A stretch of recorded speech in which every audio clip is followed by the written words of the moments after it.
they fucking hire some new people that are all homeless, and then you know what happens? The great train wreck of 2022. Like, and the other train, and another train, and Biden's behind the fucking thing. Oh, I'm taking over the country and I'm helping. Keep going. Yeah, move America. And all the trains of all these new people all at once hit at the same time. Just like, you're going to blame it on fucking Russia. You...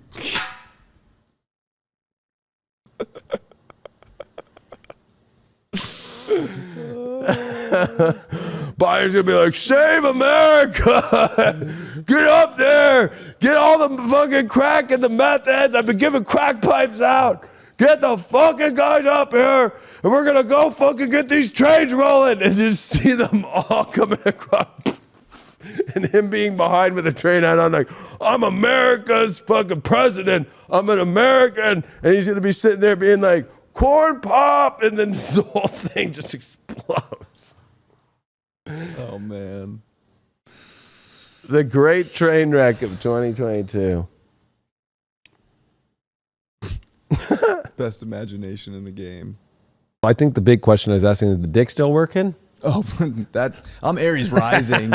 I'm Aries rising. That is your ruling planet. It is retrograde. I mean, I'll be honest, like, that thing doesn't know how to not stand up.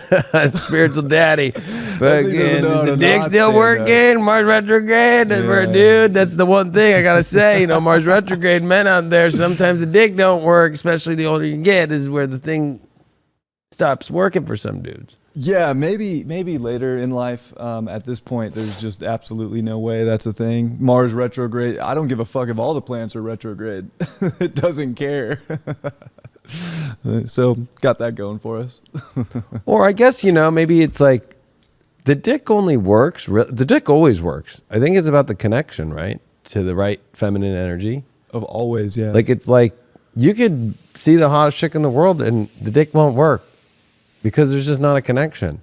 That's very true. You know, even if there's like good rapport energetically, spiritually, there's just some souls you connect with. And I'm sure, I can't speak for the feminine, but I'm sure they feel the same way.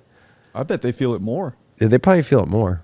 I don't know. I would assume more. I again, don't know.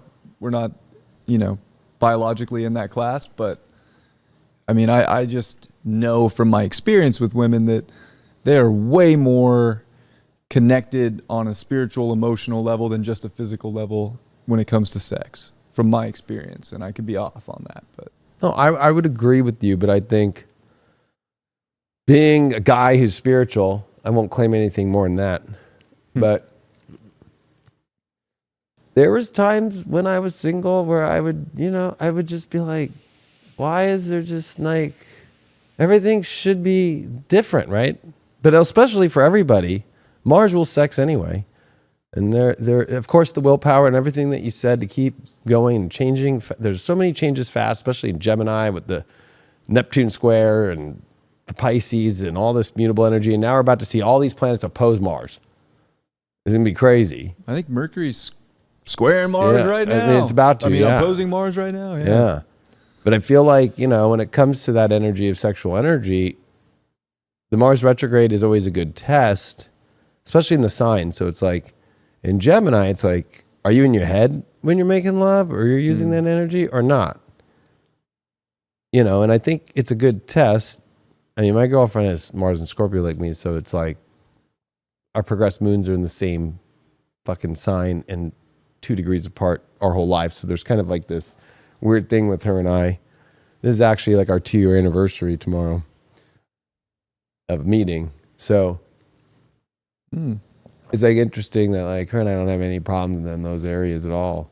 But it's like you could tell through every Mars retrograde, like if it's in Aries, let's say the last one, it's like the sex could be good, but maybe you guys are 2 different people of identity that just don't mix. And then that becomes more apparent through the retrograde, and then it kind of makes you not as connected anymore. Or like if it's like Mars retrograde, Gemini, like now it's like, okay, one person's in their head or overthinking it too much, and one person's not. And like, there's always the twins are the weirdest of the zodiac signs, I feel, with retrogrades. with this Mars retrograde. I'm using the old program because I used it today. This is the one I used to use back in the day. So here we are having that full moon at 16 degrees with Mars retrograde. Remember these days? Oh, so yeah. Throwback. Oh, throwback. So anyway, that's where it's happening. But this place is so been hit by so many things. Yeah. Just the last 10 years. The last couple years, but then the eclipses of Venus. Yeah. The Venus retrogrades, the Mercury retrograde, and now Mars is, I mean, really just drilling all of I know. all of that home. Like, Yeah, because all these oppositions are taking place prior, right? Like Mercury and Venus, especially Venus, is going to be on the galactic center and exactly the day of the full moon with Mars retrograde. And really, it's more than just the full moon. What it really is the understanding, and I brought a helio chart out, is here it is, the Earth-Mars conjunction. peak of the retrograde. With the moon, of course. But that's what it is. And it's where the helio and the geo become one. Right. Yeah, it's bits and pieces. I feel like, Jupiter, of course, it's religion. It's religion. Yeah. Right? So it's like, there might be a Catholic church and there might be Mormons, there might be, all these different versions of Christianity and different sects of Christianity.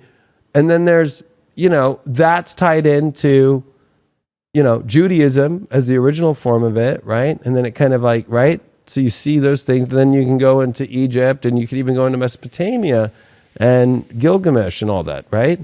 But then you have like the East and their philosophies and their stuff. But I feel like Mercury's where it's like, in Gemini, it's more of like, I find truth in that, and I find truth in that, and I'm putting all these things kind of in my own space. Truth. And that's actually where the North Node was. Yeah. That's actually where it's exalted. Like there is something about, especially in astrology, there isn't one truth of how to read astrology. There's multiple ways. There's, I love Vedic. We just talked about Chinese. Like, you just don't go, I only use this one system and that's the only thing I ever use, It's like, that's or a just house system. Like, Yeah, that house system sucks. You're using the wrong house system. Like, they all work. They all have their place. Use what you want to use. That's where I'm at with it. It's funny. I was watching this podcast with my girlfriend this weekend, and she was watching. I'm like, "What are you watching?" And it's some chick she follows. She used to be like an escort, and she like fucking made a business and shit. And she's a Gemini, and she was like the guys that were asking her in the podcast. They had like people in the chat asking because she's like 10 years older than her husband. She married like a 22-year-old. She's 32.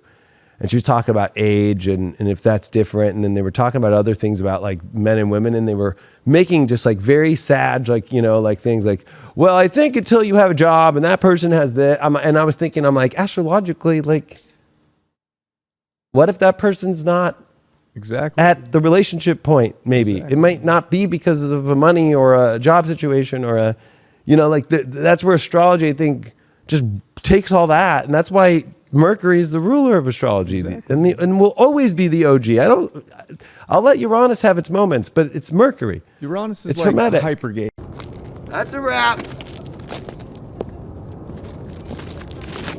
This is High Vibe TV, the uncensored, guided, and community-based video TV network with content recorded and live streamed from the world-famous High Vibe TV studios. High Vibe TV delivers daily, weekly, and special programs focused on astrology, spirituality, history, community, and more. This is not your run-of-the-mill astrology and tarot. This is the future of spirituality, illuminating new ways the collective can step into the dawning of this exciting new dimension. The highest vibe is truth, and the truth always prevails. Download our awesome app on the Apple and Android stores so you don't miss our notifications with special spiritual insights curated to the energy of the universe. Search for us on your TV with our exciting TV apps on Apple TV and Roku. Catch our vibe on your computer where you can join in on the live chat with our amazing community and blog. Watch spirituality like you've never seen before. Download our apps or go to highvibe.tv. Subscribe now.